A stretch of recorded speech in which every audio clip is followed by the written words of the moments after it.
Boa noite, pessoal. Coloquei já para gravar, beleza?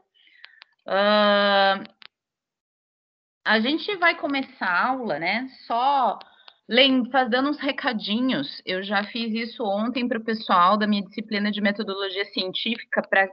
Para quem faz as duas disciplinas, eu vou, infelizmente, ter que repetir o recado, né?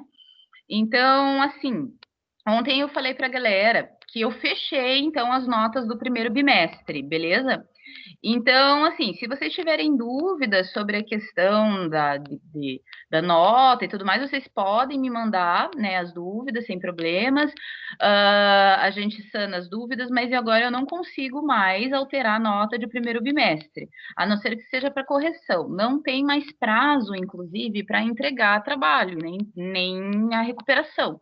Né? Então, eu fechei as notas dia 23, sexta-feira, e ontem, né, na segunda-feira, eu enviei a planilha atualizada de notas para a faculdade Van Gogh, porque daí são eles que fazem o lançamento da nota de vocês. Tá? Então, assim, até tem uns alunos que ficam me mandando e-mail, professora, não tem no sistema, não tem no sistema, mas você é aluno do Van Gogh, não sou eu que lanço. Então, assim, para o sistema, se você tiver dúvida da nota, me manda um e-mail que eu te mando a nota, mas eu não consigo lançar em nome da Van Log, né? Então eu espero que vocês aguardem um pouquinho, que a Patrícia, né, o pessoal lá da Van Gogh vai estar atualizando essas notas aí para vocês do primeiro bimestre. Então, assim, só informando, né, que, poxa, eu dei todas as oportunidades possíveis, cabíveis. Eu fui, acho que, a única professora que extrapolou tanto o prazo de entrega de recuperações e subs e trabalhos, né, do primeiro bimestre, para tentar dar oportunidade para todos e para tentar nivelar todo mundo, principalmente os que chegaram com atraso e tudo mais, né? Então eu acho que né, na medida do possível, eu tentei ser o mais justa possível. Só que lembrando que, assim, pessoal, eu amo vocês, mas, assim, já é difícil a gente conhecer vocês individualmente em aula presencial. Quem dirá, né, em aula à distância. Logicamente que a gente lembra de alguns, principalmente aqueles que me mandam e-mail com mais frequência, né? Ou aqueles que a gente troca uma ideia, né? Me mandou e-mail de apresentação, disse quem era, né? Contou um pouquinho da sua história. Então, a professora até lembra de alguns momentos nesse sentido. Mas é difícil a gente poder atender vocês e eu ter que ir atrás de vocês para, olha, tem trabalho, olha, tem prazo, né? Então, assim, a professora pede que vocês, se tiverem qualquer dúvida, qualquer problema, qualquer questionamento, me mande por e-mail, né? Então a professora já disponibilizou várias vezes o meu e-mail, eu vou colocar de novo, né, no chat, posso colocar de novo para vocês, tá certo? Quem não tem meu e-mail, anota aí, né, de novo, passando mais uma vez, mas tem também lá na plataforma Mateus, tem um documento chamado links, e nesse documento tem os links de todas as nossas pastinhas, né? Então, se você faz ciência do ambiente, tem lá os links das pastinhas de ciência do ambiente, do OneDrive, Google Drive, do meu canal do YouTube. São os mesmos conteúdos, né? Mas eu disponibilizo em plataformas diferentes. Então, vocês têm acesso aos materiais retroativos, né? Às videoaulas anteriores. E se vocês tiverem qualquer questionamento, me mandam lá um e-mail, tá? Acabei de passar aí no chat para vocês, que para quem não tem. E assim, quem ainda ficou com nota baixa no primeiro bimestre, tá?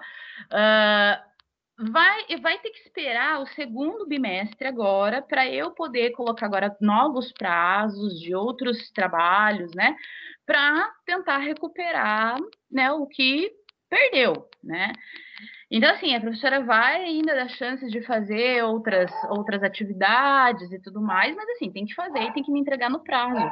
E eu não vou deixar atividade perdida, ou seja, você que entrou depois não vai fazer menos atividades daqueles que entraram no começo. Né? Não, eu acho assim que não é justo. Eu acho que as atividades elas podem ser só mais sintetizadas, mas o conteúdo ele tem que ser abrangido.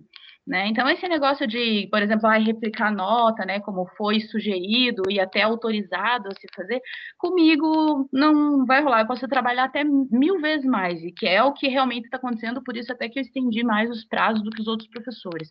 Eu posso trabalhar triplicado, mas eu prefiro fazer assim e que vocês tenham uma atividade que vocês possam, pelo menos, entender e conhecer e absorver um pouco do conteúdo, né?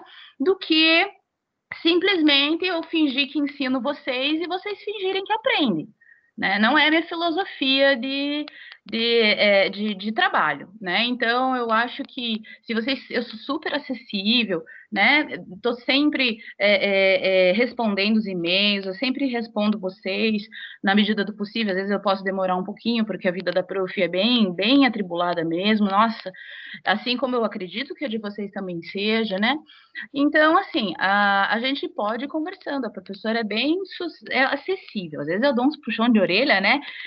Mas os puxão de orelha servem justamente para vocês, né, tomarem essa responsabilidade e as rédeas, né, da faculdade, do que vocês escolheram fazer, né? Então, era esse o recado que eu queria dar para vocês. Beleza, pessoal? Bom, a gente tá meio, como se diz, é complicado, né? Porque a gente teve 2 semanas aí de feriado. Eu fiz uma programação, né, com relação ao conteúdo, tá tranquilo, a gente vai conseguir cumprir, né? Mas a gente vai ter que dar, assim, uma corrida, uma sintetizada em algumas partes que eu queria me prolongar um pouco mais, mas assim, sem afetar o conteúdo a ser passado para vocês, beleza? Então, a gente parou a aula passada, né? A gente ainda estava nesse slide, então, ó, o conteúdo, pessoal, né, quem quiser, são os slides, né, chamado de ecologia, então tem lá um arquivinho dentro das pastas do Drive, do OneDrive, né, tem um arquivinho chamado ecologia, a gente ainda está nesses slides, então eu faço por módulos, então, como biodiversidade, como cadeia alimentar, como a questão da regeneração ambiental, todos esses conteúdos que a gente viu estão dentro né, de um capítulo chamado Ecologia, então eu fiz um slide que a gente está usando bastantes, né, todas as aulas até então, praticamente todas as aulas até então. Aí, a gente parou, né, então a gente falou sobre várias coisas, e a gente parou, a gente tinha falado aqui, né, das pirâmides ecológicas e teias e cadeias alimentares, e a gente parou aqui em biodiversidade. Então, é daqui para frente, né? Que seria um conteúdo, né? Um subcapítulo dentro da ecologia. Ok? Deixa eu ver se alguém falou alguma coisa. Não, tá tranquilo. Gente, então, assim, o que a gente entende por biodiversidade? Inclusive, essa imagem que eu coloquei, ela é bem elucidativa, né? Porque ela traz, assim, diferentes espécies e tudo mais numa única unidade de biosfera, né? Então, é exatamente isso, né? É biodiversidade, é a diversidade, né? A variação, a variedade de vida que a gente tem no nosso planeta, né? Então, as condições do nosso planeta, né, são favoráveis para o desenvolvimento de diferentes espécies, tá? Tanto vegetais quanto animais, né? Então, a biodiversidade refere-se a isso que eu acabei de falar, variedade de vida no planeta Terra, né? Incluindo aí variedade genética, né, dentro das espécies. Então, você tem uma espécie, por exemplo, você tem uma espécie, né, de rosa, né, a flor, né, a planta que dá a flor, a roseira. Então, você tem a roseira, mas a roseira tem diferentes espécies. Né? Assim como o feijão, você tem o feijão preto, você tem o feijão fradinho, o feijão de corda, o feijão, né? Diferentes espécies. Oi, alguém está falando? Alguém deixou o microfone aberto? Aula? Oi? Tá gravando a aula? Sim, já estou. Quem que é? O Paulo? Não, André. Ah, tá. Não, já estou gravando, André, já Ah, desde o tá. começo. Desculpa. Obrigado. Tá bom. É que o Paulo aqui é meu fiscal. O Paulo é o fiscal da gravação, adoro, né? É bom que vocês perguntem, mas acho que fica um sinalzinho aí para vocês, né? De vermelhinha gravando, mas para mim tá Não, aqui. fica assim, eu que não tinha visto. Ah, então tá bom. Mas é bom que vocês lembrem, porque às vezes os professores esquecem mesmo, né? A gente às vezes começa a aula já e pá, puf, esquece mesmo. Então, galera, daí, né, a gente pode ter diferentes variedades, né, dentro de uma mesma população ou espécie. A gente pode ter variedade, então, de espécies também na flora, né? Não só na fauna, mas na flora. A gente pode ter também variedades de micro-organismos. Gente, isso é uma coisa que eu queria enfatizar para vocês. É engraçado, né, o ser humano. O ser humano, ele se coloca num estágio, assim, né, de prepotência e magnitude, que a gente esquece que tem seres, porque a gente não consegue vê-los, né? Então a gente esquece que tem vírus, bactérias, eumintos, né? Micro-organismos como bactérias, né? Fungos, que a gente são microscópicos, até nanoscópicos, e a gente não consegue enxergar nessa escala de medida. Então a gente esquece que eles existem, mas existe um mundo, um planeta praticamente à parte, né, desses seres microscópicos. Alguém mais quer falar?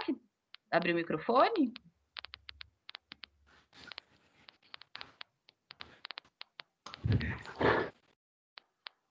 Olá. Eu não consigo ter acesso aqui no negócio, gente. Vocês querem falar uma coisa? Senão eu vou mutar o pessoal.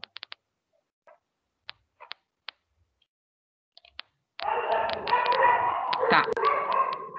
Então, tá bom. Bom, gente, então a gente esquece que nós temos uma infinidade de micro-organismos e que eles fazem parte do ecossistema. Lembra o que era o ecossistema? É toda uma troca de energia, troca de nutrientes, troca, né? É um ciclo entre os seres vivos de determinadas regiões e até mesmo da biosfera, que você vai pegando, né, vários ecossistemas até transformar isso num todo, que a gente chama de biosfera. A gente esquece daqueles seres que a gente não consegue ver. E eles fazem parte disso, né? Eu lembro que uma vez eu falei que o nosso próprio organismo, ele é constituído de próprio, um microecossistema nós somos, né? Por quê? Porque a gente tem todos esses seres no nosso organismo, a gente tem micro-organismos instalados no nosso organismo. E esses micro-organismos, eles fazem parte desse nosso ecossistema, não é verdade? Ele não faz esses micro-organismos não atuam no nosso corpo de maneira que haja formação de suor, de acne, a questão da digestão, né, do alimento, na respiração, em doenças que nós já pegamos e agora esses micro-organismos estão no nosso corpo gerando imunidade, né, para a gente. Então, a gente tem, né, a nossa volta uma infinidade de micro-organismos que fazem realmente parte desse ecossistema. E o que eu queria até salientar é para o momento que nós estamos vivendo agora. Né? Então, a gente está vivendo um momento em que nós estamos lidando com a ação, né, de um micro-organismo, né, e que ele é algo que, na verdade, naturalmente já existe no planeta. Logicamente que o humano muitas vezes catalisa, né, esses micro-organismos, porque nós temos, né, o poder, né, de manipular também esses micro-organismos. Então, é uma situação, né, que nós nos deparamos em que a gente não dá, muitas vezes, a gente desconsidera porque a gente não enxerga, porque a gente não vê. E aquilo que a gente já dizia a mãe, né? E aquilo que a gente não vê, o coração não sente, né? Mas ultimamente tem sentido, né? Não só o coração, né? Mas o pulmão, os rins, o cérebro, né? Que alguns dos efeitos aí, né? Do vírus da Covid. Então, eu só queria salientar para vocês que isso vocês devem tomar cuidado, né? Então, assim, não é porque a gente não enxerga as coisas que elas não existem. Por isso essa questão de toda hora passar álcool gel, de evitar colocar a mão no rosto, de levar a boca, porque em contato com alguma mucosa, né, vai haver a proliferação, né, e o contágio, né, desse micro-organismo para o nosso organismo. Então, a gente tem que tomar cuidado com aquilo que a gente não vê também, e a gente tem que ter respeito por aquilo que a gente não enxerga, por aquilo que a gente acha, né, que está abaixo de nós.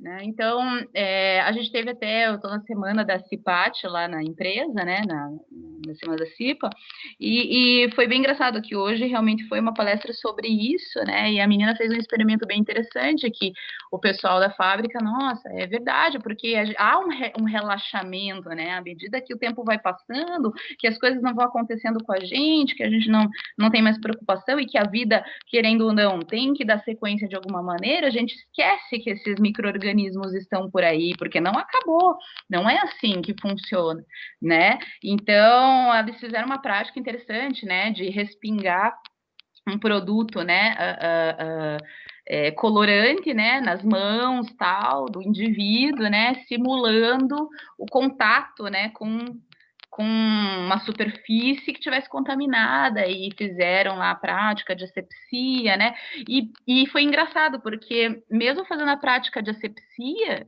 né, quem não fazia, né, não seguia as recomendações, né, da prática, era possível, então, enxergar, né, os pigmentos, né, por traços dos pigmentos que representavam, simulavam, né, elucidavam aí os vírus, né, esses micro-organismos. Então, e não é só os vírus, a gente fala do Covid, mas pense quantas coisas a gente não fazia errado que agora a gente presta um pouco mais de atenção, né, que nem entrar com sapato sujo dentro de casa, né, deitar com a roupa que você vem da rua, né, com tênis em cima do teu sofá, da tua cama, que você vai dormir, que você vai encostar o rosto.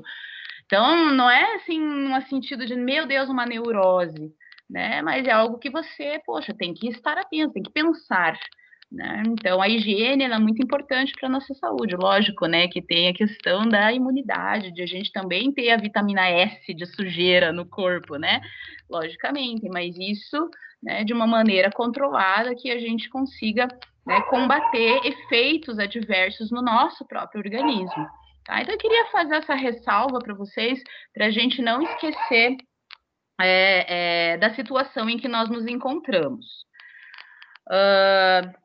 Deixa eu ver aqui. Opa. Tá. Ai, não sei porque meu celular não tá puxando as conversas. Deixa eu ver que alguém falou alguma coisa. Não sei se é dúvida ou comentário. Ah, boa noite. Era só boa noite. Sobre semana que vem, feriado na segunda-noite, terça será recesso também? Ah, agora que eu vi o Matheus perguntando.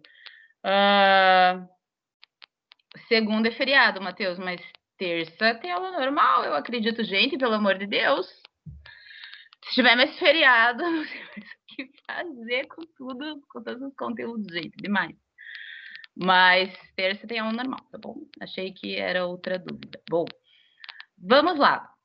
Além, então, né, falando da diversidade da fauna, da flora, dos micro-organismos e as variedades de funções ecológicas que são desempenhadas por esses organismos nos ecossistemas. Então, lembra que a gente falou que no ecossistema cada organismo tem uma função?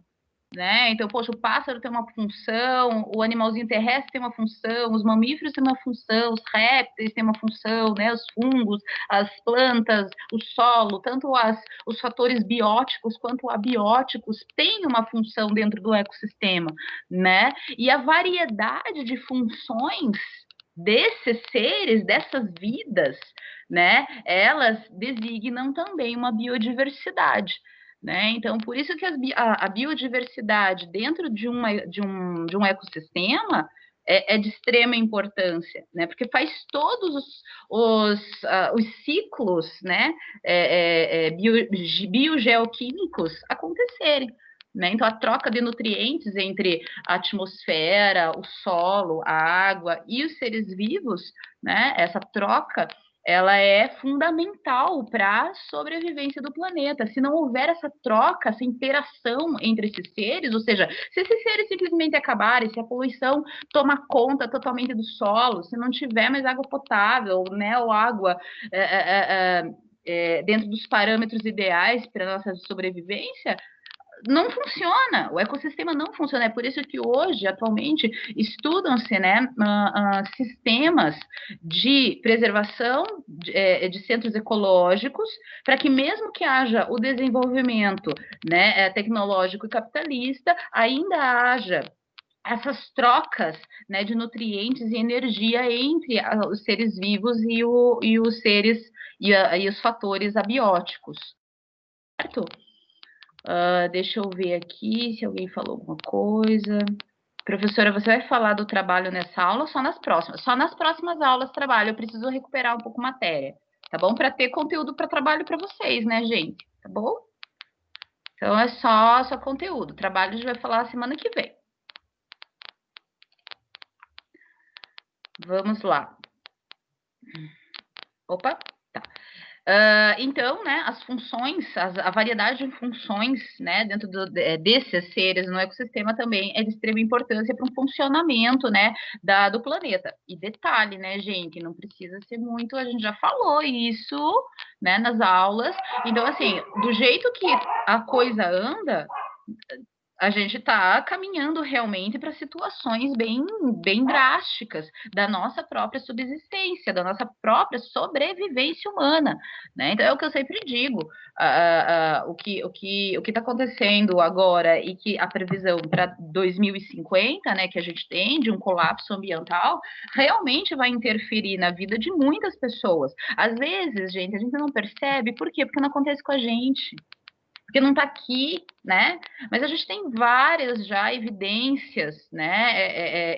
Fatos, né? Que foram evidenciados de consequências causadas, né? Consequências tragédias, né, que foram causadas por mudanças climáticas que, por sua vez, né, são provenientes, né, de ações humanas. Então, é aquilo que eu sempre falo, tem que ter um equilíbrio. Por isso que hoje existe todo um estudo, né, de como ter esse equilíbrio.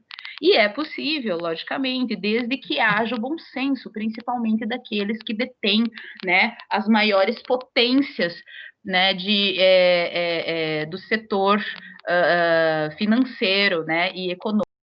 Então, não estou falando de países, né, mas sim dos poucos indivíduos, porque o problema é o indivíduo, né? Então, se o indivíduo não tem essa mentalidade, que é o que eu sempre falo, não adianta ficar fazendo carinho com uma mão e batendo, né? Socando com a outra. Né? Então, uma hora, né, esse soco, né, esse carinho não vai ser suficiente para esse soco, né, que você está dando na pessoa. Então, é a mesma coisa que acontece com o planeta, né? Então, não tem que haver um equilíbrio, né? Ao mesmo tempo que você tem essa evolução tecnológica e que eu acho que é maravilhosa e que para a gente realmente, né, é algo inevitável. Ao mesmo tempo, a gente tem que pensar em como fazer com que o planeta continue, né, sendo favorável, estando, né, como diz, com as condições favoráveis para a nossa sobrevivência. É isso. Né? Então, a gente tem também a variedade, não só dessas funções, como também das comunidades, dos habitats, né? Então, das regiões onde os seres habitam, né? Os habitats, e os dos ecossistemas, dos microecossistemas. Né? Então, a variedade de ecossistemas, ela também entra como uma característica da biodiversidade. Né? Então, a gente tem aí variações de ecossistemas, né? Então, a gente falou algumas aqui no Brasil, né? Então, você tem áreas tropicais, zonas semiáridas, zonas áridas, né? Então, você tem cerrado, né? Então você tem savanas, então você tem uma série de variações também em ecossistemas, tá certo? E isso tudo entra, né, no que chamamos aí de biodiversidade. Beleza? Aí, a biodiversidade também se refere-se, né, a um número de diferentes categorias biológicas quanto, né, a abundância relativa dessas categorias.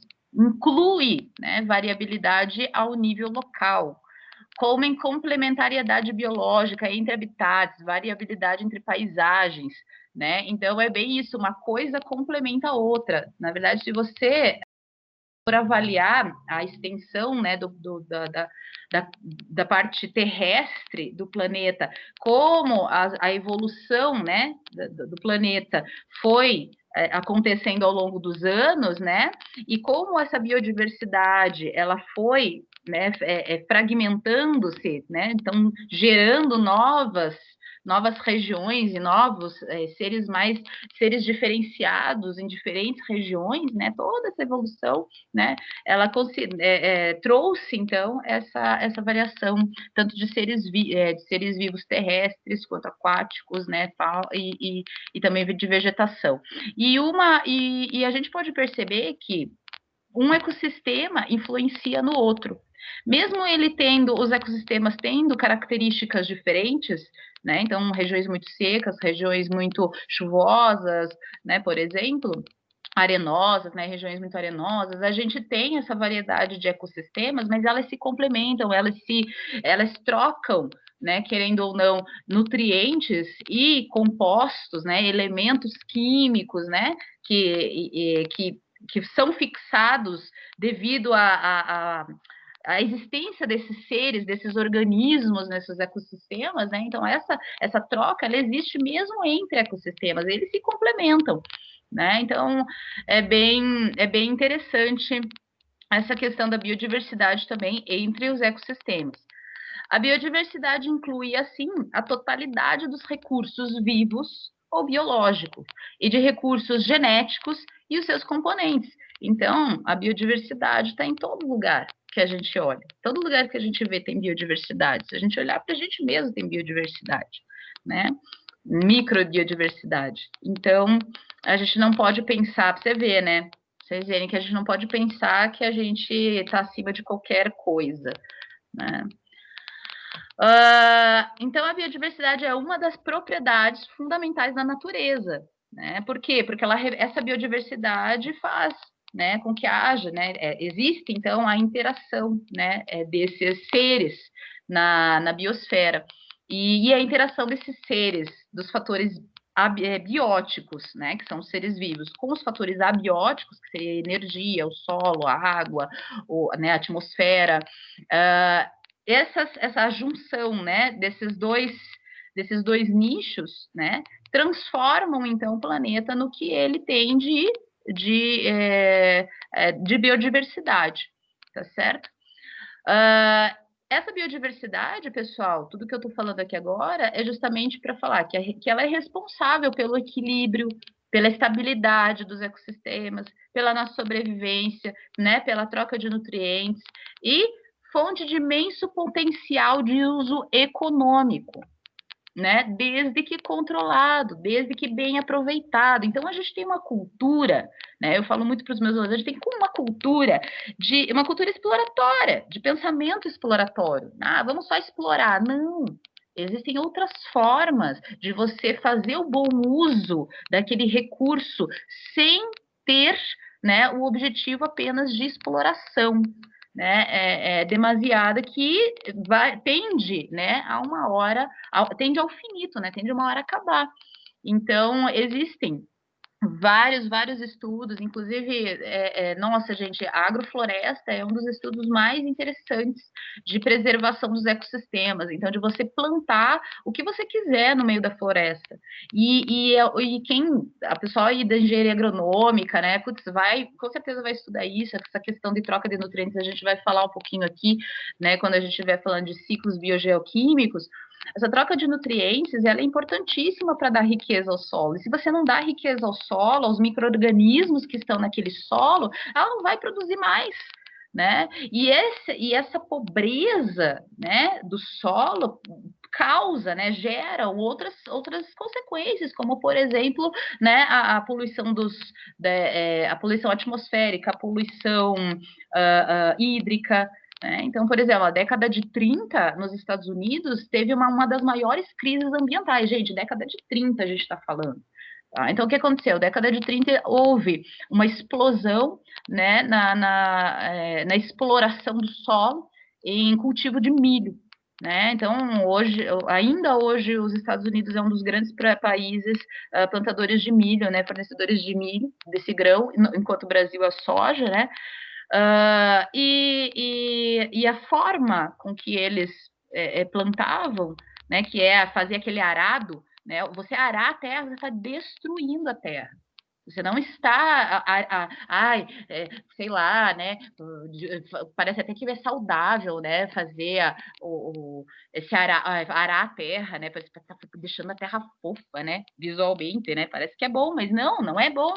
Você está matando todos os você vai arrastando aquilo ali, você está tirando todos os micro-organismos, né, do seu estado fundamental, né, e colocando esses micro-organismos em outro estado, e isso faz com que esses micro-organismos se estressem de uma maneira que eles parem de fazer a troca de nutrientes no solo.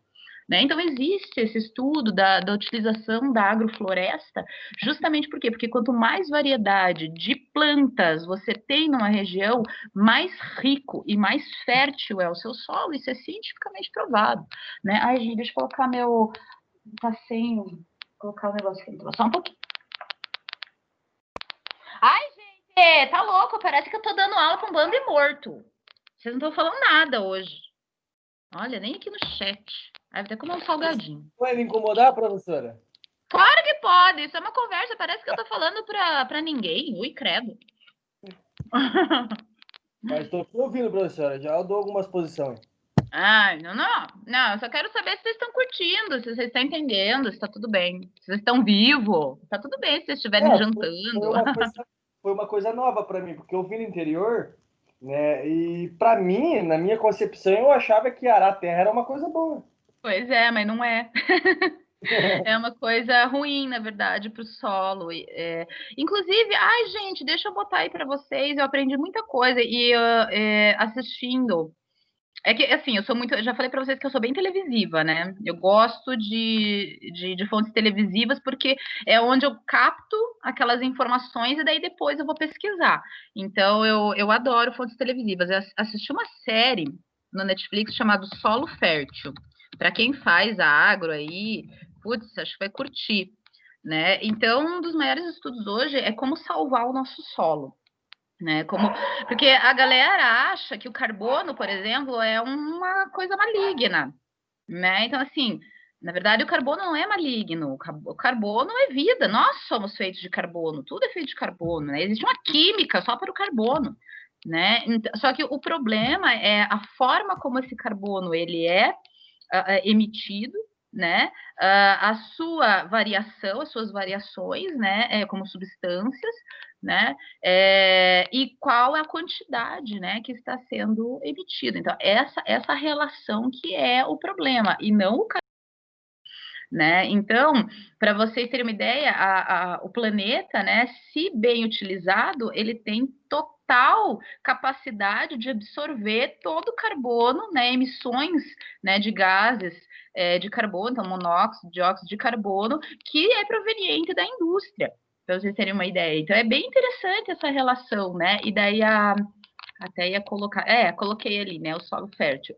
É super bacana esse documentário, inclusive ele trata justamente dessas questões que a gente está falando aqui agora. Eu estou até trazendo alguns exemplos, né, que eu vi nesse documentário.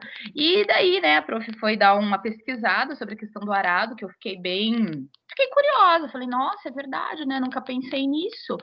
Como química, né? Então, a gente sabe que a atração mecânica, ela é um parâmetro que influencia no movimento das moléculas, né? No impacto de moléculas. Então, isso realmente tem a ver, faz sentido. Né? Então, foi para dar uma pesquisada, foi dar uma procurada, e realmente, na década de 30, como teve essa explosão, né, do sistema agrícola na produção de milho, eles estavam arando, mas assim, milhares e milhares e milhares de hectares de terra para produzir o milho, né? Primeiro erro, o arado. Segundo erro, monocultura. Né? Então, o primeiro erro aí é você fazer o arado, mas eu não sabia disso também, confesso, que eu fui pesquisar e realmente é verdade. Então, assim, a agrofloresta seria o quê? Intercalar plantio, né? Em regiões de floresta. Então, você tem, né? Até eu tenho um amigo que mora na Bahia, o cara produz pimenta, né? Ele planta pimenta. E o cara, sim, ele planta pimenta, beneficia pimenta, ele exporta pimenta, o cara tá super bem. E ele tem uma região na Bahia propícia para o plantio de pimenta, e ele é engenheiro agrônomo, por sinal, e fez mestrado e doutorado em micro-organismos do solo. E ele fala mesmo que a diversidade de plantas que você tem, né, numa determinada região, as raízes, porque vocês sabiam que cada plantinha possui em suas raízes, né, diferentes nutrientes? Tem umas que têm mais potássio, tem umas que têm mais fósforo, tem umas que têm mais nitrogênio, tem umas que têm menos, tem umas que têm outros tipos de nutrientes, né? Então, quanto mais variedade de nutriente você tiver no solo, mais micro-organismos você vai ter também, porque esses micro-organismos, eles se alimentam desses nutrientes, eles fixam esses nutrientes na terra com seus dejetos. Então, quanto mais variedade você tem, mais rico, né? E mais fértil vai ser esse solo. Na hora que eu tô conseguindo assistir, prof, tá show. Ai, Poli! Que horror! Sério, mas a minha aula, a primeira aula que você consegue. É a primeira aula que tá legal, sério, as outras estavam tudo horrível. Jesus, my lord. Exato, Jorge. Então, cresce mais se virar o solo. Porque, assim, existe um manejo do solo, né? E se você... Estou dizendo, não é que é proibido arar, não é essa a questão, né? Então, assim, se você já faz uso, por exemplo, de uma multicultura, né? De um sistema de multiculturas, se você já traz ao solo procedimentos que enriquecem, né, os nutrientes daquele solo, né, nada te impede de arar, né, aquele solo. O problema que teve, por exemplo, nos Estados Unidos, e é o que a gente vê atualmente ainda acontecendo, é você arar aquele solo demasiadamente, produzir monocultura, e além de produzir monocultura, você atacar com produtos químicos.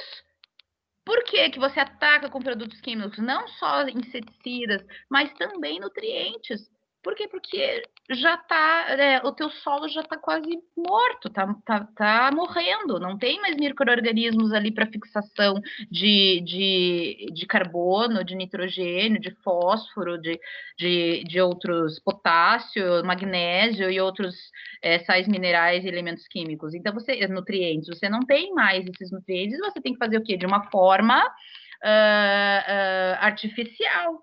Então, você tem que forçar a entrada desses nutrientes. Só que o problema é que daí esse nutriente ele é sintetizado, ele é químico, ele não é natural, né?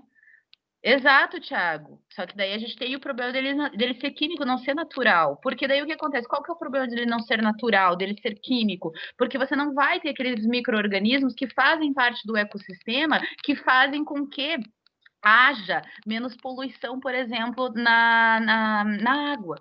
Quando chove, olha só como as coisas elas estão intercaladas, gente. Quando chove, você tem um solo pobre, um solo que não tem nutriente, um solo que não tem micro-organismo, essa água vai lixiviar pelo solo, né? Que é a água da chuva, cai no solo e lixivia, que passa entre o solo até desaguar em um corpo hídrico, né?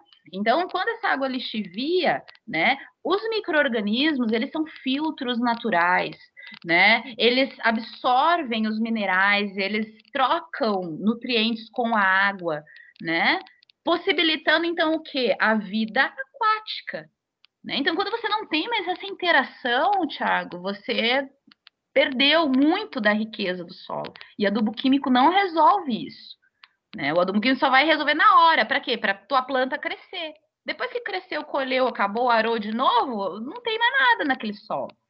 E o que a gente tem visto, por exemplo, são regiões de desertificação, né? Então, regiões, por exemplo, nos Pampas Gaúchos, né? Aqui onde eu moro, muita gente está optando pelo plantio direto. Tá. Aí o adubo, sim. Dá um exemplo aí para nós, Thiago. Participa da aula, conta mais. O que eles estão fazendo?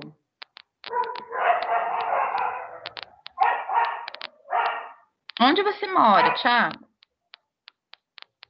Aqui onde eu moro. Agora fiquei curiosa.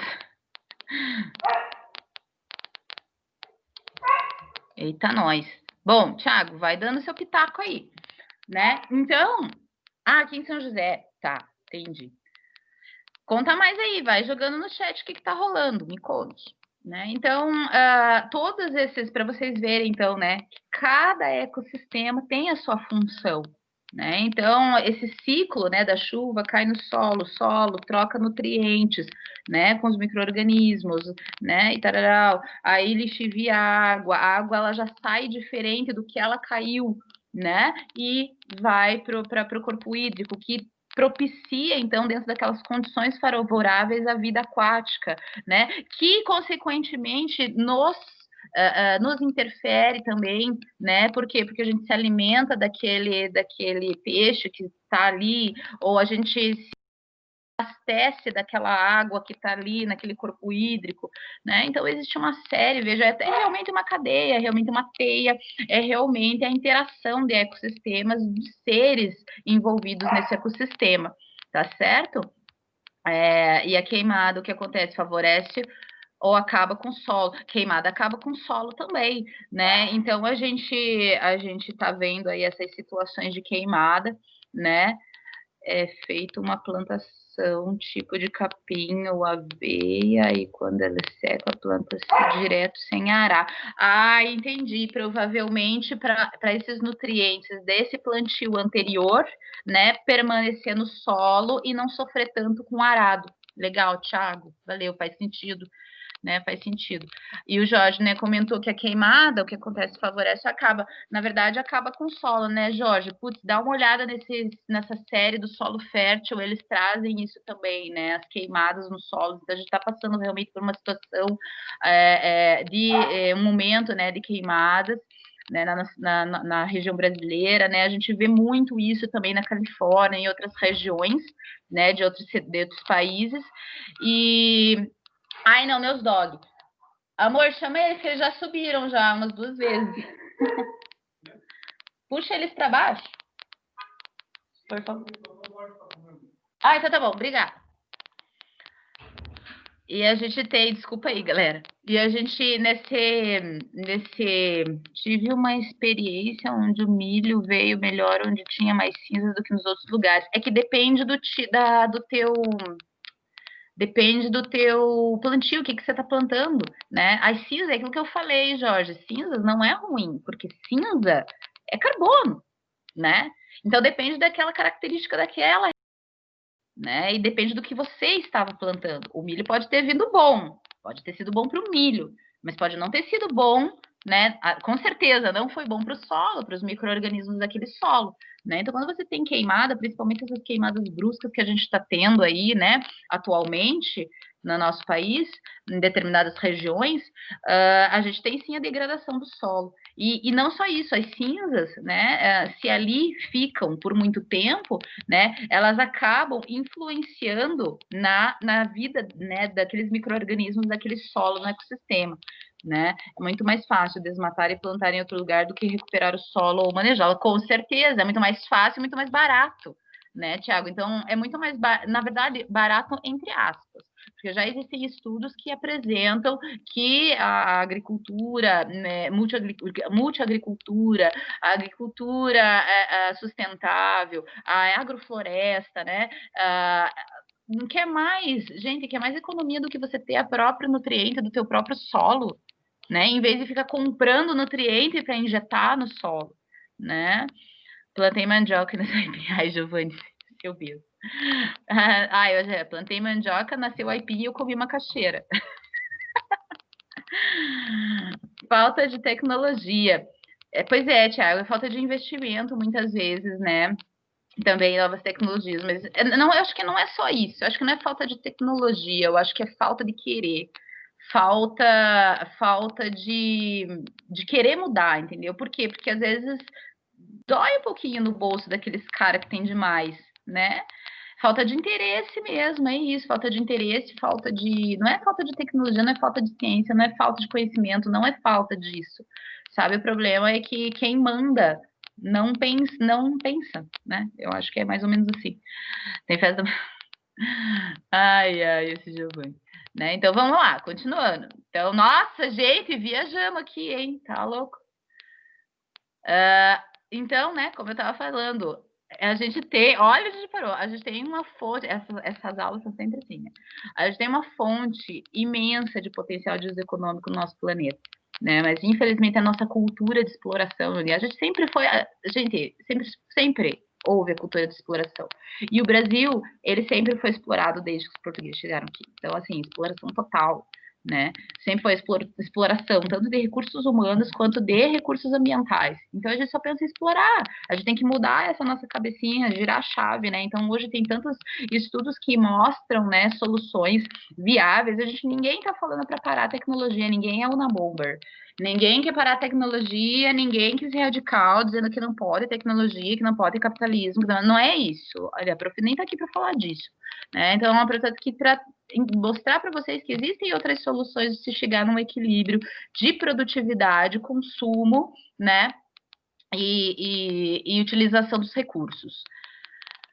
A biodiversidade é a base das atividades agrícolas. Sim, a gente acabou de falar isso, só sem querer a gente estava comentando sobre isso, né? Pecuárias, né? Pesqueiras, florestais. Então, uma coisa interfere na outra, né? A base para a estratégia da indústria da biotecnologia, né? Então, poxa, a indústria de biotecnologia depende da biodiversidade. Tá? As funções ecológicas desempenhadas pela biodiversidade são ainda pouco compreendidas. Exato, é isso que a gente estava falando, né, Tiago? É falta de interesse, falta de conhecer. Eu acho que é mais a ignorância, né, do indivíduo ou da população. A gente aprende todo dia, né? É que eu falo. Nunca para de estudar. Nossa, estou fazendo curso de tribologia agora, estou amando. Então, assim, a gente faz curso, a gente estuda, a gente lê. Eu gosto de assistir documentário, gosto de ler revista, gosto de artigo científico para saber o que está rolando de novidade. Dou aula, então eu estou sempre tendo que me atualizar, sempre estou fazendo um curso aqui, um curso ali, estou na indústria, então eu tenho, né, conhecimento também de mercado, estou na parte na indústria, eu estou na área justamente de meio ambiente, de química voltada ao meio ambiente, então a gente sabe, né, o que está rolando em termos de legislação e tal. E eu acho que quem está lá em cima, ou quem tem muita grana, não estou dizendo, gente, o cara que ganha 5 pau por mês, não é isso, gente, isso aí é pobreza, tá? Então, assim, é verdade, porque, assim, eu tô falando de cara que tipo, da Unilever da vida, são essas grandes potências que dominam, né, JBS da vida. Então, a gente tem essas grandes potências que eu acredito que, por mais que tragam soluções para algumas situações, ainda fecham os olhos para, né, a sustentabilidade, que é o caminho, né, para se manter a biodiversidade e com a biodiversidade a gente manter a nossa sobrevivência, né? Porque o planeta vai ficar aí, gente, o planeta vai virar em plástico, entendeu? O planeta vai virar em plástico e o planeta vai absorver esse plástico e a gente não. A gente vai, uma hora, né? Não vai dar conta de tanto plástico. É o exemplo, tá? Tô brincando. Mas é desesperador, na verdade, se pensar, né? Porque, puta merda, daqui 50 anos eu ainda tô viva e a gente vai ter alguns colapsos ambientais gravíssimos, né? Com certeza, já estamos sofrendo com isso, né? Então você tem as queimadas aqui na região, você tem as queimadas na região da Clandifora, você tem tsunamis, você tem mais furacões, então você está tendo variações, né, nas essas mudanças climáticas, né, que são as primeiras evidências já da ação, né, antrópica no planeta.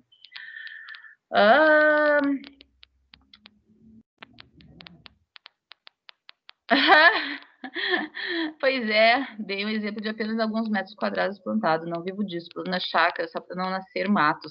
Ai, que delícia, Jorge. Eu tenho uma hortinha aqui também, mas eu coloco as cascas das verduras que eu faço aqui, elas mesmas eu vou colocando ali.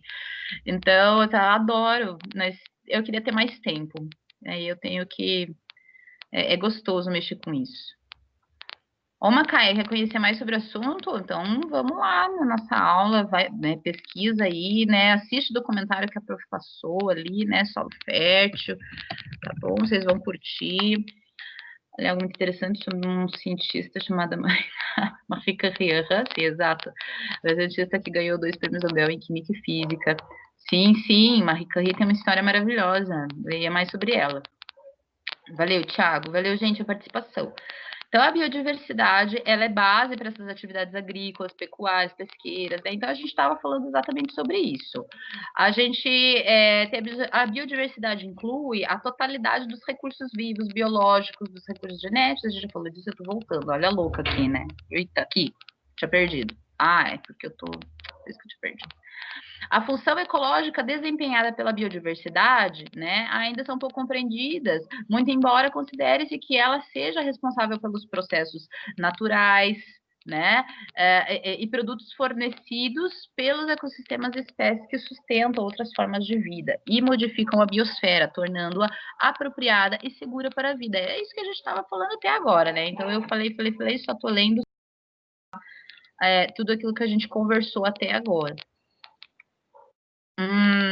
Aí, as consequências da perda dessa biodiversidade, né? Então, a gente tem visto aí com essas infelicidades, com essas tragédias, né, causadas por ações antrópicas e indiretamente por ações naturais também, né, mas diretamente ligadas às ações antrópicas, por essas tragédias de, então, as intempéries demasiadas, a questão, né, dessas queimadas nessas regiões, né, de floresta, a gente, né, então, tendo essa questão da perda da biodiversidade. O que causa isso, né? O que causa a gente perder esses seres, né, essa parte de vegetação, né, você minar o seu solo, né, então tirar, destruir, né, o solo.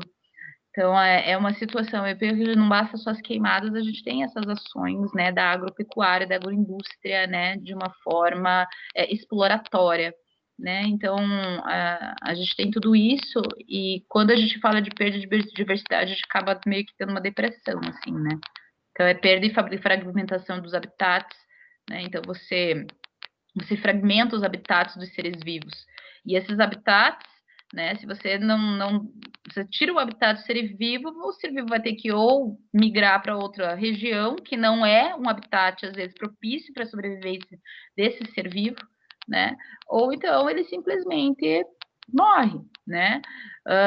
Então, essa fragmentação dos habitats, né, os habitats, eles são interligados pelos ecossistemas, então os ecossistemas estão interligados entre si, né, eles estão ligados, eles têm essa conexão de trocas de nutrientes, como eu falei, e outras variações. Espera aí, só um pouquinho, gente. Opa, gordinho. A gente, e daí, né, com essa fragmentação, com essa perda desses habitats, a gente, né, acaba prejudicando a sobrevivência desses seres. E a nossa, consequentemente, né? A gente tem a introdução de espécies e doenças exóticas, né? Então, com a perda da biodiversidade, a gente fica mais suscetível, então, a contrair, né, doenças diferenciadas devido, né, por quê? Porque os seres, né, eles acabam, como se diz, assim como, isso eu tinha lido num artigo, né, assim como eu estava falando que no solo você tem os micro-organismos, você tem os nutrientes, e que a passagem da água no momento da lixiviação, esses micro-organismos, esse solo, serve como filtro para essa água que está passando, a biodiversidade, o ecossistema como si, essa troca de micro-organismos, de nutrientes, de energia, né, entre os seres, elas também servem um filtro para nos proteger, né? Então, quando você tem você pode até, né, observar o que está acontecendo agora, né? Então, a gente tem grandes centros, onde que você teve maior disseminação em grandes centros, né, em que você já perdeu boa parte da biodiversidade em grandes centros metropolitanos, né? Então, você já perdeu boa parte da biodiversidade, e foi onde ocorreram maior números de contágios, né? Então, as espécies, né, a diversidade de espécies, ela também serve como uma barreira, uma proteção, uma interação, né? Porque como é uma cadeia, né? Até chegar na gente, vai, né, sendo absorvido por outras espécies. E em centros urbanos, né, como não há mais essa biodiversidade, nós acabamos nos tornando mais suscetíveis a esses focos. Exploração excessiva de espécies de plantas e animais, né? Então, é uma das causas da perda de biodiversidade, né? Então, a exploração excessiva, né? Como a gente estava falando, tanto de espécies animais, como também do solo, né? A gente estava falando sobre isso até agora. A perda de biodiversidade pode se dar também pelo uso de híbridos e monoculturas, né? Então, produtos sintetizados, né? Produtos sintéticos, químicos, agressivos, né? E a utilização, né? O plantio de monoculturas, né? Na agroindústria, porque esse é o problema, né? Você fazer da agricultura uma indústria, né? Você consegue fazer isso, mas deve, né, fazer isso de uma maneira sustentável. Muitas vezes isso custa um pouco mais, né? Mas você tem um retorno mais saudável, né? Você traz, né, um retorno que é satisfatório. Mas é como a gente estava comentando, né? Falta de interesse, falta de conhecimento, às vezes, do próprio indivíduo, né? Contaminação do solo, né? Então, a contaminação do solo, da água, da atmosfera por poluentes é um dos grandes fatores da perda de biodiversidade. Mudanças climáticas, né? As mudanças climáticas, elas vêm ocorrendo, né, devido, então, à ação antrópica, e pode gerar a perda da biodiversidade, que é o que a gente está acontecendo aí, está vendo aí com as queimadas, com as inundações, né?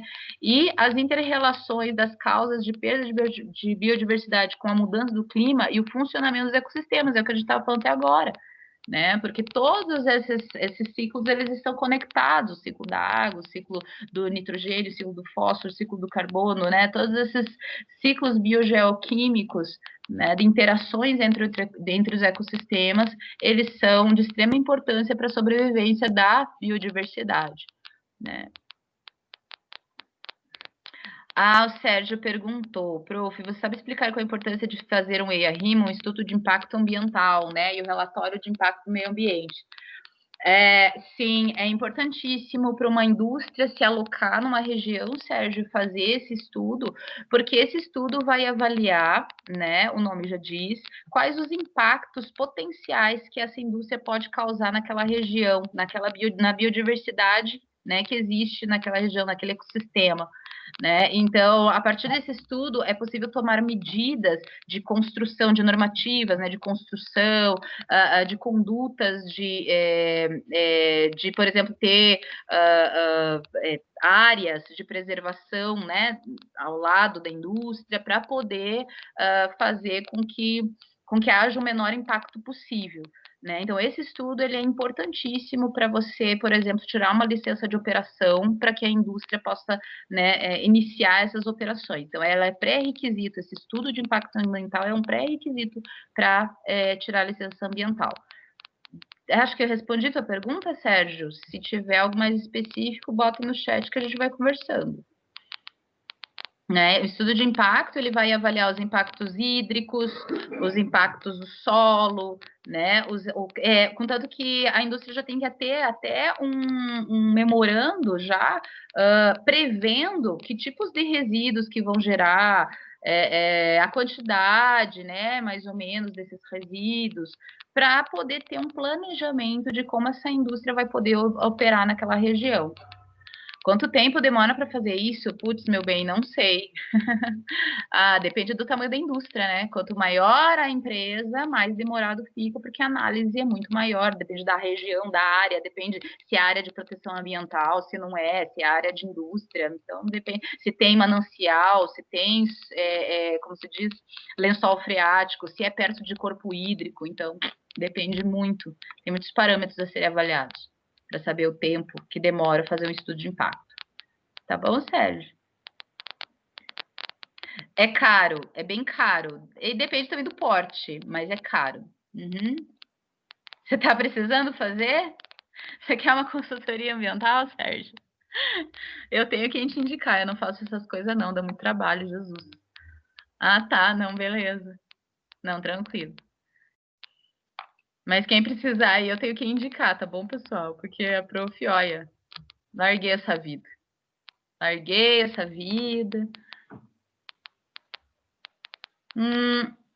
Então, dando continuidade aí, galera. Contaminação do solo, água, né? Que tá, na verdade, então a gente falou tudo isso aqui. Aí, eita, nós, por que não vai? Aí foi.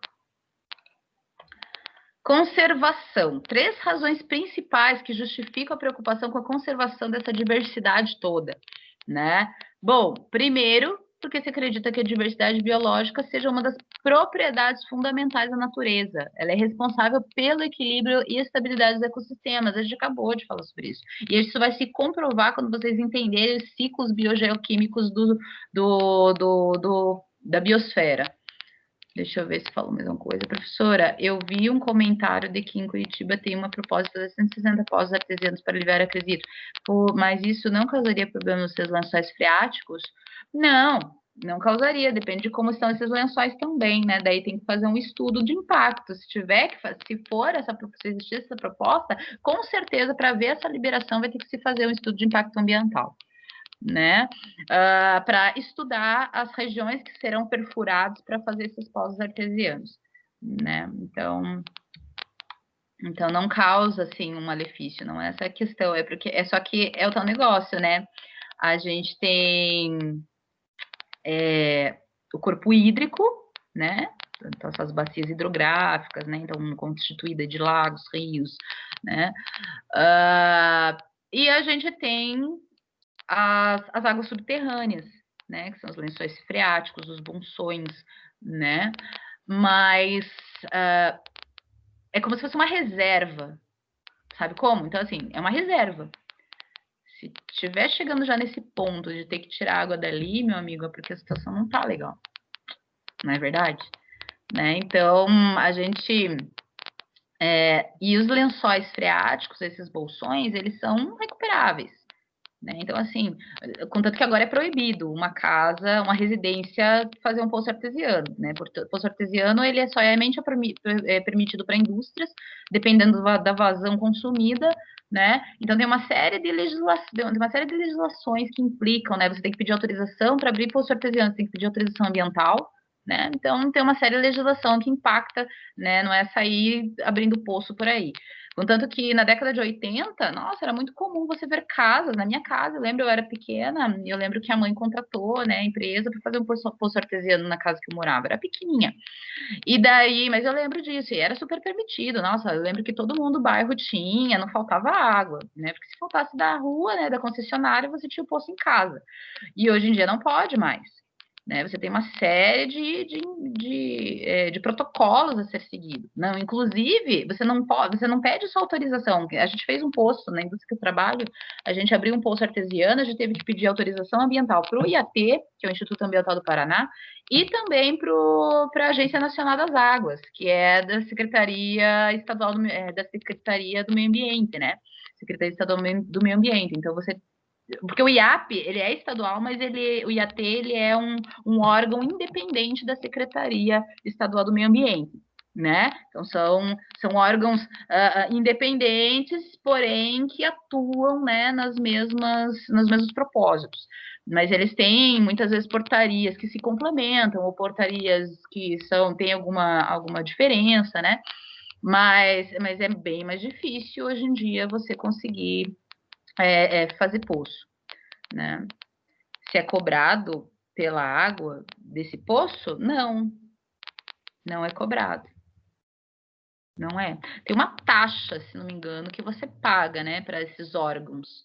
Mas não sei agora se é taxa única ou se existe alguma. Não me lembro agora. Te confesso que não faço ideia, mas se não me engano, não há nenhum tipo de cobrança, né? Não da concessionária, porque a concessionária cobra pelo serviço prestado do tratamento da água, né? Porque a água é um bem comum, pessoal, né? A água é um direito de todos, é um bem, né, comum. Se a água do poço nunca seca, Depende de como que está a situação da biodiversidade, do ecossistema, né? Então, assim, quanto menos chove, mais seco vai ficando, e uma hora, se não chove, não chove nunca mais, secar para sempre pode secar, né? Então, pode acontecer, depende da extensão desse lençol, né? Então, os lençóis, eles são bolsões de água que eles estão ali, mas que também dependem da chuva, né? Dependem da precipitação, do ciclo, né, da água, tá certo? Aqui em casa é poço inevitavelmente. É bem complicado.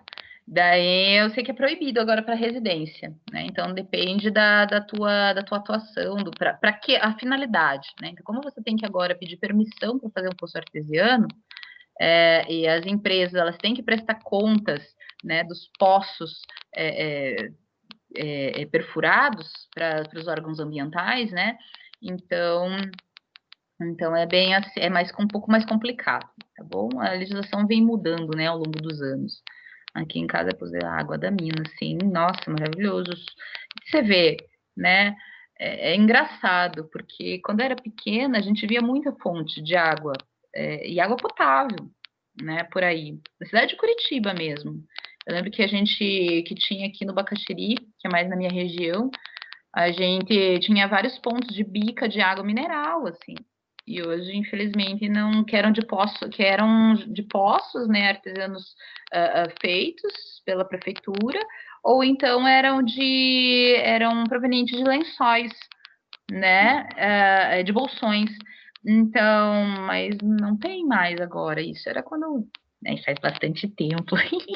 Não vou falar quanto tempo, mas faz bastante tempo já, né? Então, você vê, essa questão aí, pô, de não ser tão velho assim, mas assim, é questão de 30 anos aí, né? Então, realmente, essas.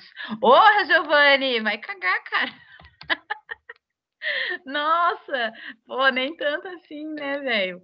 Mas tá bom, ó, vou te perdoar, vou te perdoar. Eu moro na área rural, quando eu vou para algum lugar e tomo água, eu sinto o gosto do cloro.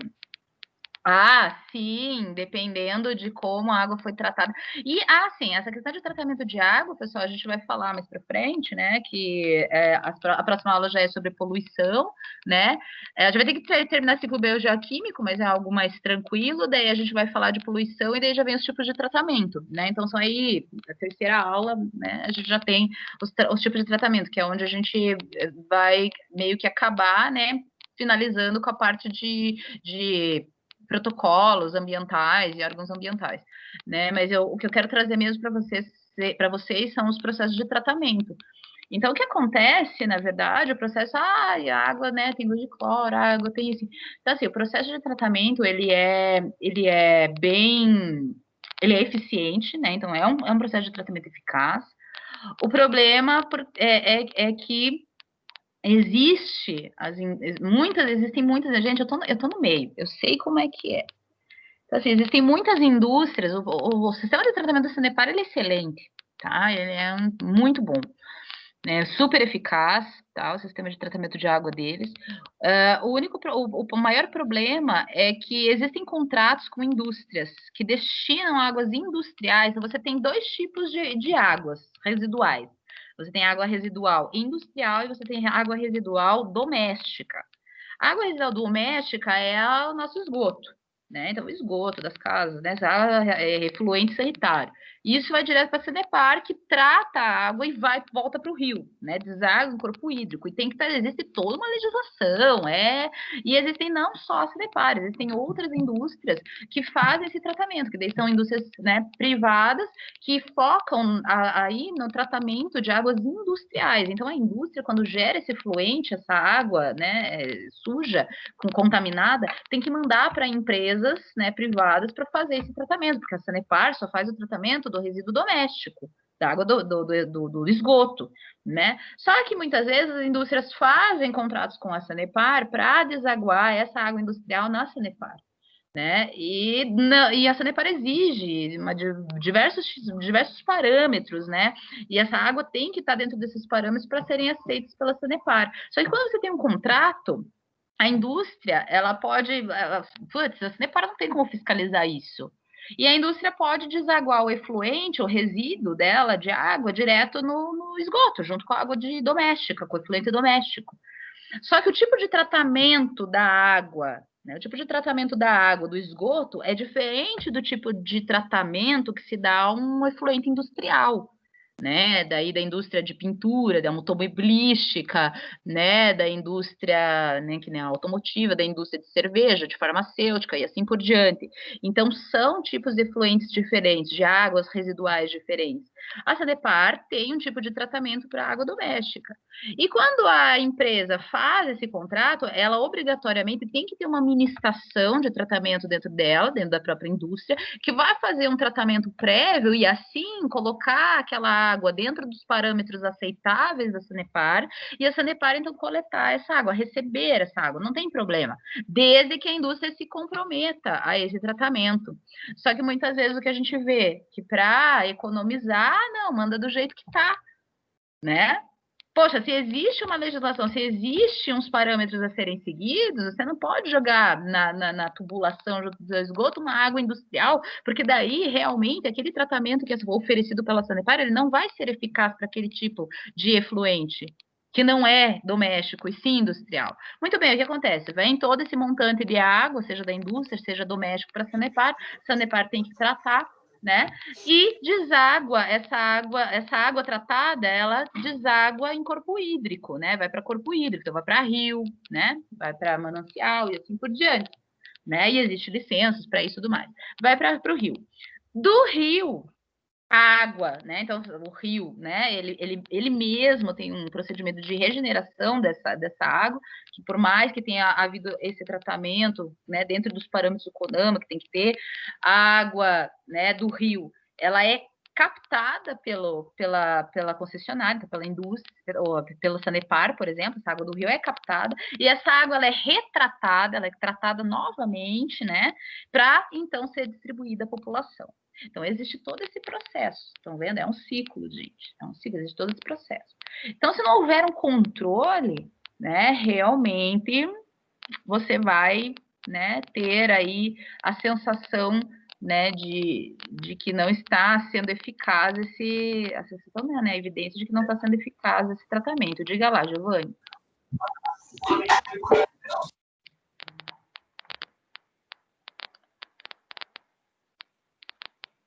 Fala, Giovanni.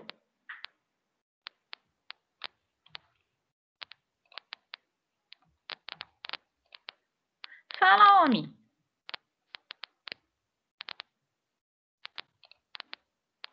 Giovanni. Eita.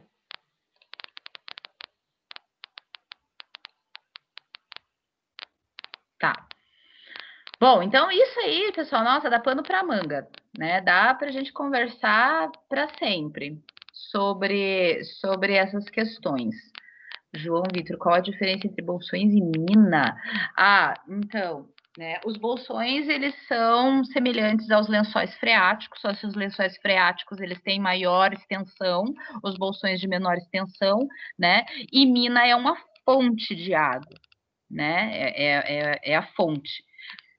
Que é proveniente da lixiviação, né, dos concentrados de água, mas que estão na superfície, mas que demoram para, né, chegar, né, à superfície visual. Então, ela está no meio do solo, mas ela não chega a estar subterrânea, né?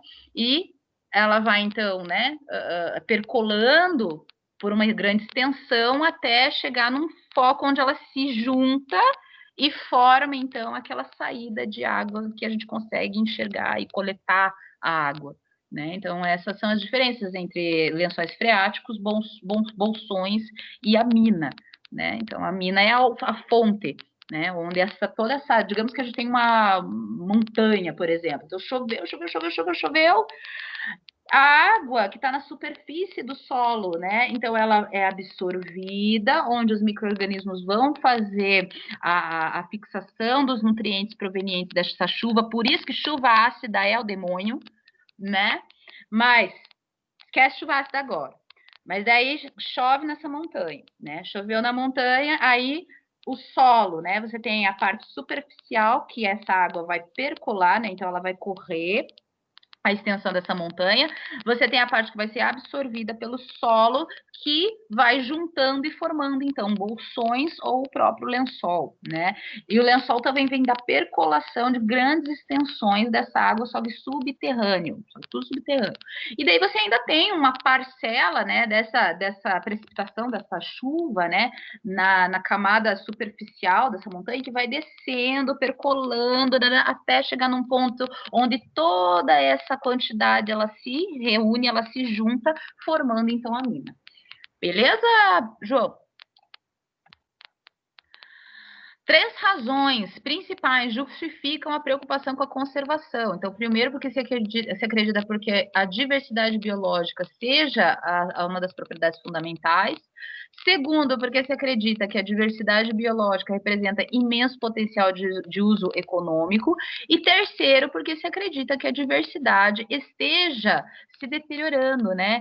Inclusive com o aumento de taxa de extinção de espécies, né? Devido realmente ao impacto dessas atividades antrópicas, né? Então veja como a ação, né, humana ela interfere na biodiversidade, como nós somos dependentes dessa biodiversidade, né?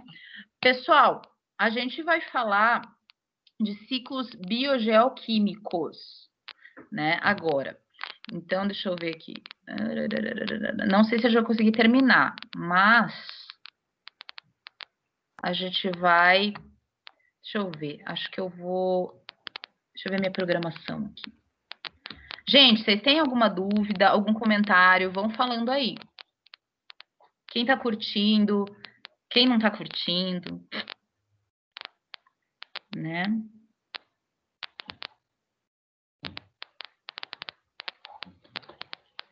Vocês não têm mais nenhuma dúvida? Nossa, um monte de mensagem que eu não tinha visto aqui. Jesus, peraí, gente. Não, nenhum comentário, nada. Eita.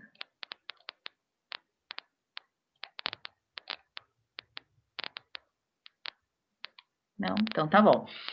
Gente, né? Então, os ciclos biogeoquímicos são as interações ecológicas, é o que a gente estava falando até agora, né? Então, como que funciona essa troca de nutrientes, essa troca, né, de compostos entre os ecossistemas ou entre esses fatores abióticos, né? Então, o solo, a energia proveniente, né, da radiação solar, os nutrientes que estão na atmosfera, né? Os compostos químicos que estão na atmosfera, os compostos químicos que estão no meio aquático, como que acontece essa interação, né, e essa troca desses elementos entre esses ecossistemas. O conceito básico de ciclo biogeoquímico nada mais é do que o percurso realizado no meio ambiente por um elemento químico que é essencial à vida. Né? Então, a gente estava falando do carbono. O carbono é um elemento químico essencial para a gente. O carbono é bom, o carbono não é ruim, lembrem-se. A forma como ele está sendo propagado, disseminado e gerado, né, é que é o problema. Né? E aquilo que eu falei, se a gente tivesse um maior cuidado com a nossa biodiversidade, com os nossos ecossistemas, né, eles por si só seriam capazes de absorver esse montante de carbono, desse elemento químico, né, do planeta. Então, prof, né, pegou esses conceitos, porque são conceitos básicos do Wikipedia mesmo, né? Então, o professor sempre coloca aqui as informações, né? Então, são conceitos, né, básicos que você encontra em qualquer lugar hoje em dia.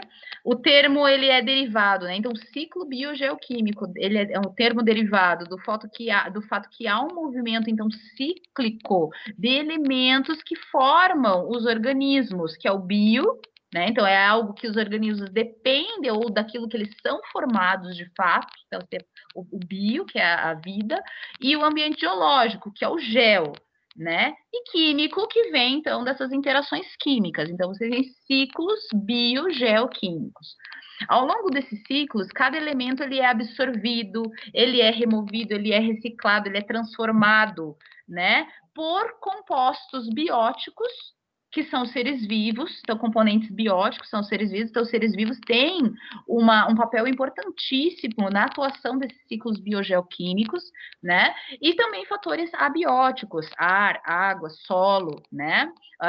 Influências como energia solar, né? Então você tem esses fatores abióticos que essas interações, então, dentro da biosfera, que é o nosso planeta, às vezes pode se acumular durante um longo período de tempo em um mesmo lugar, né? Então, esses elementos essenciais à vida, carbono, fósforo, nitrogênio, magnésio, potássio, entre N, né, elementos químicos da tabela periódica, que são, né, naturais, né, porque a gente tem a tabela hoje cada vez maior, mas nós temos muitos elementos químicos sintetizados na nossa tabela. Então, eu estou falando de elementos básicos, essenciais à vida, né? Eles passam pelas interações, então, entre esses fatores bióticos e abióticos. E é por meio dos ciclos biogeoquímicos que os elementos químicos e os compostos químicos, eles são transferidos de organismo para organismo, ok? Entre, né, diferentes partes do planeta. É aquilo que a professora falou, que todos os ecossistemas, eles estão interligados, e eles estão interligados porque esses compostos químicos, eles vão viajando por aí, né, devido à interação, né, e da parte biótica e abiótica, né, do nosso planeta. Beleza, pessoal? Entenderam o que é ciclo biogeoquímico? Isso é super importante, pessoal. Galera a gente fala, né, que é importante, pessoal, né, da química, da biologia, da engenharia agronômica, mas, gente, isso é importante para a vida, para nossa vida. Se a gente não entende isso, a gente vai ficar igual o besta falando, não existe aquecimento global, entendeu? Se a gente não entende como as coisas funcionam, a gente vai continuar repetindo as idiotices que esses indivíduos que não compactuam com a nossa sobrevivência ficam falando, né? Então a gente tem que deixar de ser ignorante. Exato, Thiago, exatamente, né? Terra é plana. É isso mesmo, Cláudio. Então, é bom mesmo concordar comigo, né? Então a gente tem que entender como que as coisas funcionam. Não é só, porque os caras, ele é chato. Não, cara, não é isso, né? Essa questão é a questão de você não ser ignorante mais sobre esse assunto. É a questão de você entender como esses ciclos funcionam e de você agregar esse conhecimento para tentar solucionar os problemas e não só ficar falando, fingindo e achando que esses problemas não existem, tá certo? Então é por isso que a professora está aqui, para alertar vocês e, né, trazer esse conhecimento para vocês entenderem melhor essa conexão, tá, entre esses fatores bióticos e abióticos, a interação e a necessidade disso para fixação e reciclagem desses nutrientes que são essenciais à nossa vida. A aula que vem, pessoal, a gente vai começar então com o ciclo biogeoquímico da água, tá? Agora, falar do carbono, acho que vai demorar um pouquinho mais, né? Porque é o que mais a gente vê que coloca o carbono como vilão da história, né? Como sendo uma coisa ruim, mas a gente pode colocar aqui, né, soluções que demandam desse ciclo, né, do carbono. Daí a gente vai ver o ciclo bioquímico do fósforo, do enxofre e do nitrogênio, tá bom? Que são os principais, né, mas não são únicos. Beleza, pessoal? Giovanni, você é um chato. Eu sei que você presta atenção na aula, eu sei que você gosta. Você fica aí de malcriação para prof. Mala, ele gosta da minha aula.